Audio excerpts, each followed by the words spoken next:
بسم اللہ الرحمن الرحیم۔ منگلا ڈیم اپ ریزنگ کے سلسلے میں 2007 میں سروے ہوا اور پورے معاملات وابڈہ حکومت پاکستان اور حکومت آزاد کشمیر کے درمیان طے ہوئے۔ اس معاہدے کے اندر انتہائی نرم رویہ اختیار کرنے کا حکم دیا گیا، جو آج بھی ریکارڈ کے اندر موجود ہے۔ ہوا کیا کہ انتہائی کرپٹ قسم کے لوگ سروے ٹیموں میں لگائے گئے، جنہوں نے پسند و ناپسند کا رویہ اختیار کرتے ہوئے کچھ لوگوں کی کشتی کنارے لگا دی اور کچھ کو منگلا ڈیم کی لہروں کے سپرد کر دیا۔ ان میں ذیلی کنبہ جات جو فائل بنی تھی ہر فیملی کے سربراہ کے ساتھ ذیلی کنبے کا نام بھی درج کیا گیا کہ یہ لوگ ذیلی کنبے کے اندر ہیں۔ سب سے بڑی زیادتی یہ کی گئی، اس وقت ہمیں علم نہیں تھا یہ ذیلی کنبہ کیا ہوتا ہے۔ اب جب ہم نے اس معاہدے کی تفصیل پڑھی تو ہمیں سمجھ آئی کہ اس معاہدے کے اندر لکھا گیا ہے کمروں کا وہاں کوئی ذکر نہیں ہے، ہر کنبے کو بسانے کا وعدہ کیا گیا ہے۔ اور یہ کوئی نہیں ہے کوئی ایک کمرہ کچن ہو، 2 کمرے کچن ہو اور اتنے کمرے ہوں، اتنی حویلی ہو۔ Any house structure built of property اور ہٹ، کیا مطلب ایک جھونپڑی والے کو بھی بسایا جائے۔ اینی ہاؤس کسی طرح کا بھی گھر ہے، دیواریں گری ہوئی ہیں، چھت گرا ہوا ہے اور مکان بسیدہ ہے، لیکن بندہ اس کے اندر رہ رہا ہے تو وہ فیملی ہے، اس کو بسایا جائے اور انتہائی ہمدردانہ رویہ اختیار کیا جائے۔ کیا ہوا کہ جو لوگ ہوشیار تھے، چالاک تھے، ان کمیٹی والوں کے پیچھے پھرنے والے تھے، ان کی منتیں کرنے والے تھے، ان لوگوں نے اپنے کیس نکلوا لیے اور ذیلی کنبے والوں کو طفل تسلی دی گئی کہ آپ فکر نہ کریں، آپ کو 10 مرلے پلاٹ دیا جائے گا۔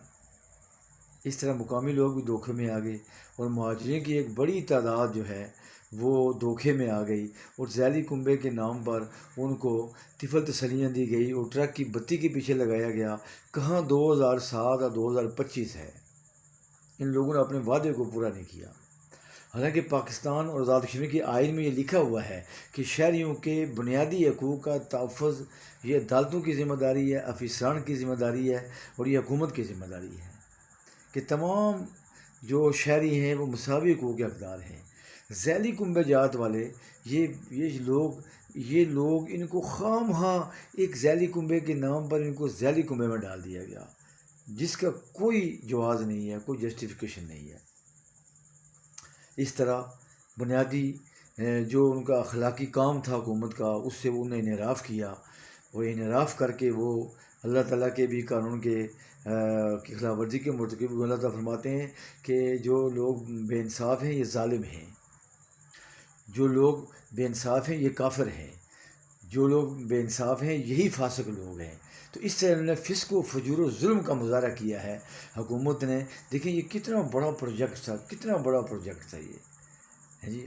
منگلا ڈیم اپ ریزنگ ہوئی ہے، ہمارے آباء و اجداد کی قبریں پانی کے اندر آ گئی ہیں۔ اب ہوا یہ کہ اسمبلی کے اندر بھی یہ PC1 ان کے لیے منظور ہو گیا، لیکن آج کل پھر لوگ دھرنا دیے ہوئے ہیں 4 سال سے ہیں جی، اور حکومت کے قانون پر جوں تک نہیں ریگتی، وہ الیکشن قریب آنے کے انتظار میں ہے۔ کتنا بڑا یہ ظلم ہے، یہ کتنا بڑا ظلم ہے۔ PC1 منظور ہو گیا، جب تم نے یہ معاملہ مان لیا کہ یہ جائز مطالبہ ہے، اسمبلی کے فلور پر بحث ہوئی ہے، تو کیوں نہ ہو کہ ان لوگوں سے معافی مانگی جائے کہ ہم نے اتنا ٹائم زیادہ لگا دیا ہے، افسوس ہے، ہمارے کچھ معاملات تھے، لوگوں سے معافی مانگی جائے کہ غلطی حکومت کی ہے، عوام کی غلطی نہیں ہے۔ جو ان سے وعدہ کیا گیا تھا ذیلی کنبے کا وہ پورا نہیں کیا گیا، ان کو دھرنا دینے پہ مجبور کر دیا گیا اور پھر پوچھا تک نہیں گیا کہ تم دھرنا کیوں دیے ہوئے ہو۔ اب جب PC1 منظور ہو گیا ہے تو حق یہ ہے کہ فوری طور پر متاثرین سے معافی بھی مانگی جائے اور 10 مرلے کے بجائے ان کو کنال کا پلاٹ دیا جائے اور ان کو ڈبل معاوضہ دیا جائے، ان لوگوں سے ڈبل معاوضہ دیا جائے جن لوگوں کو پہلے انہوں نے آباد کیا، کیونکہ وہ پسند و ناپسند کے رویے کو اپناتے ہوئے وہ آباد کیے گئے ہیں اور یہ جینون کیس ہیں۔ اور کلکٹر ضلع میرپور کہہ رہا ہے کہ معاہدے کی روح سے ایک آدمی اپنے مویشی خانے کے اندر بھی رہائش رکھے ہوا ہے تو اس کو بھی بسانا حکومت کی ذمہ داری ہے.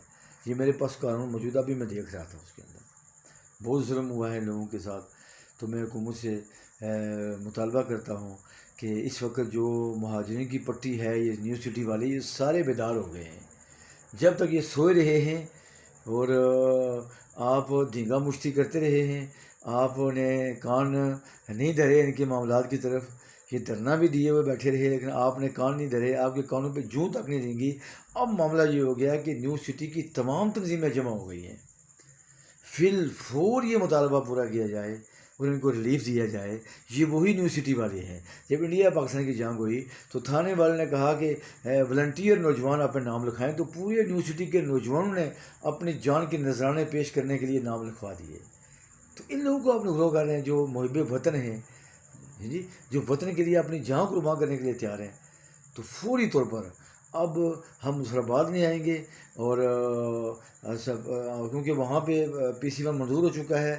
اب جو آگے حالات نظر آ رہے ہیں انتہائی خراب نظر آ رہے ہیں، اور مجھے جو نظر آ رہے ہیں دم دم مست اندر ہونے والا ہے. چونکہ یہ واقعی آپ نے زیادتی کی ہے، بڑی زیادتی کی ہے.